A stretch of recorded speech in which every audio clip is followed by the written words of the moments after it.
Imagine waking up one morning to find your entire world ripped apart.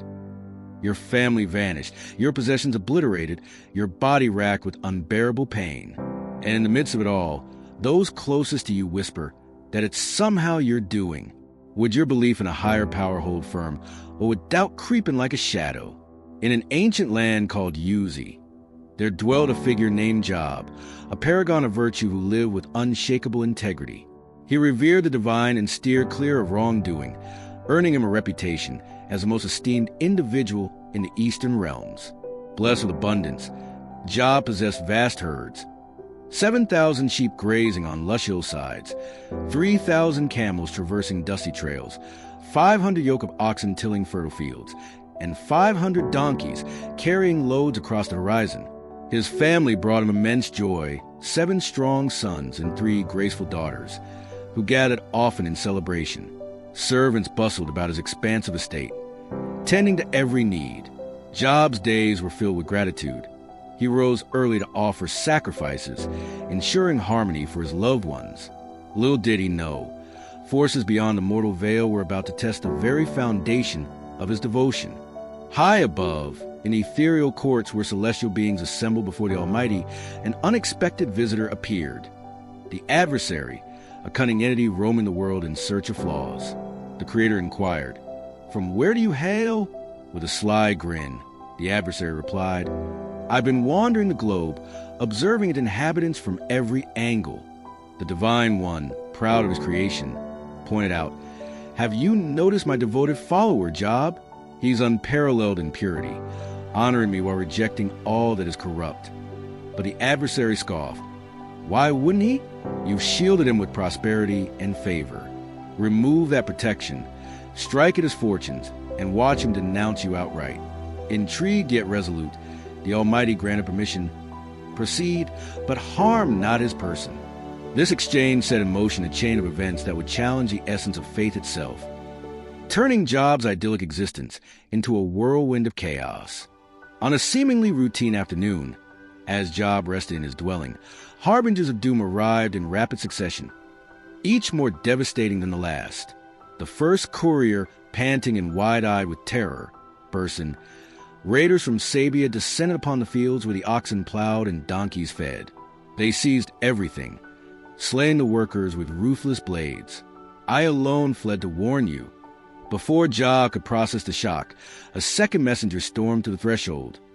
A blazing inferno rained from the skies, consuming the sheep and their keepers in flames. Only I survived to bring this dire report. As the words hung in the air, a third appeared, face ashen. Chaldean bandits, in 3 fierce groups, ambushed the camels, carrying them off after cutting down the attendants. I'm the sole escapee, yet the horrors weren't finished. A fourth envoy, voice trembling with anguish, delivered the final blow. Your sons and daughters were reveling at the eldest residence when a ferocious gale swept in from the wilderness, battering the structure until it crumbled upon them. They're all gone. I'm the only one left to tell the tale. In mere instants, Job's empire, wealth, and lineage lay in ruins, a testament to how fragile earthly treasures can be. Stunned beyond comprehension, Job rose slowly, his heart shattering like fragile clay. He rent his garments in profound sorrow and shaved his head as a symbol of utter desolation. But rather than railing against the heavens, he prostrated himself in reverence, declaring, "I entered this world with nothing, and so shall I leave it. The divine bestows and the divine reclaims. May his name be exalted forever." Remarkably, through this torrent of loss, Job refrained from blaming the Creator, holding fast to his convictions. His response wasn't one of defeat, but profound surrender, a spark of resilience that would flicker through the darkest nights ahead, inspiring generations to ponder the depths of true allegiance. Time passed, and once more the heavenly assembly convened. The adversary returned, met with the same query from the Almighty, "Whence have you journeyed?" Echoing his prior words, he spoke of his global prowls. The Creator highlighted Job anew. "Observe my faithful one, still unblemished in character, upholding righteousness despite your baseless provocations against him." Undeterred, the adversary sneered, "A person will trade anything to preserve their own skin. Afflict his body directly, and he'll reject you utterly." with boundaries set, torment him, but preserve his life, the adversary departed to unleash further misery. Soon, Job was assailed by excruciating afflictions. Festering ulcers erupted across his frame, from scalp to toes, causing relentless agony. His flesh swelled and split, oozing in torment. Every motion was a symphony of suffering, cast out to the town's refuse heap. He sat in isolation, using a shard of broken crockery to scrape at the relentless itch, seeking fleeting solace in his degradation. In his lowest hour, Job's spouse, the last remnant of his former life, approached with eyes shadowed by shared devastation. "Why cling to this futile honor?" she implored bitterly. "Renounce the divine and end this misery." Yet Job, though weary, responded with gentle rebuke. "You utter folly. Must we embrace only blessings and shun adversity from the same source?" His words remained pure, untainted by rebellion. News of his plight reached 3 loyal companions, Eliphaz from Teman, Bildad from Shua, and Zophar from Naamah. They traveled far to offer solace, but upon sighting the broken figure amid the debris, unrecognizable, covered in lesions, they were overcome. Wailing in empathy, they tore their clothes and cast earth skyward, then joined him in silent vigil for 7 full days and nights, honoring the magnitude of his anguish without a single utterance. Finally, Job's anguish overflowed. He denounced the dawn of his existence.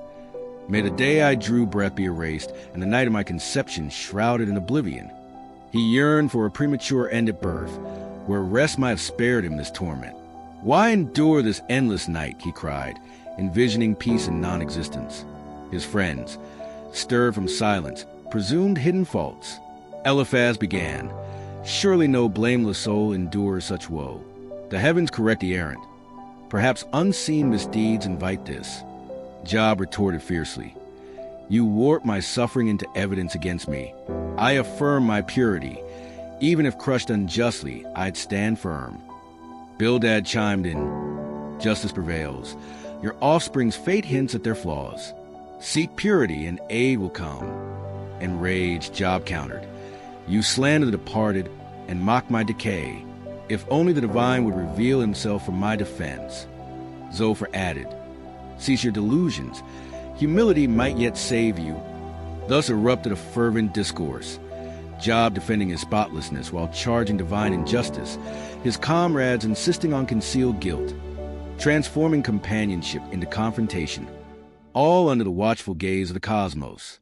After endless pleas and accusations, a tempest brewed, and from its vortex, the supreme voice resounded, addressing Job directly. "Who dares question without insight? Prepare yourself. I shall inquire, and you shall respond." With majestic authority, the words unfolded a tapestry of creation's wonders. "Were you present when I forged the planet's base? Who defined its boundaries or aligned the constellations? Do you summon dawn or direct thunderbolts? Can you tame the wild beasts or feed the fledglings?" Descriptions cascaded of untamable forces. The roaring seas, soaring eagles, mighty behemoths lumbering through marshes, and the fearsome Leviathan, a serpentine terror no hook could snare. Who contends with such power? The voice challenged, revealing the vastness of divine sovereignty beyond human grasp.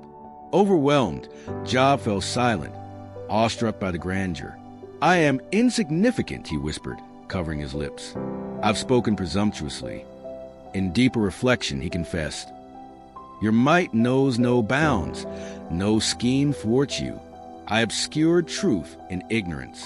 Previously, tales informed me, but now I've glimpsed your essence. I retract my complaints and repent in dust." This surrender marked a pivotal shift, from demanding answers to embracing mystery, trusting in wisdom far superior to his own. The Almighty then rebuked Job's friends. "Your words misrepresented me, unlike my true servant. Atone with offerings and let Job intercede." They complied, and as Job prayed for them, his own healing began. Prosperity returned twofold. 14,000 sheep, 6,000 camels, 1,000 oxen and donkeys. 7 sons and 3 daughters graced his life anew, their beauty and vitality unmatched. Job thrived for another century and 4 decades, witnessing descendants across 4 generations. departing in peace as a venerable elder. This tale echoes through time. Just as the adversary challenged Job's sincerity, claiming devotion was merely rewarded loyalty.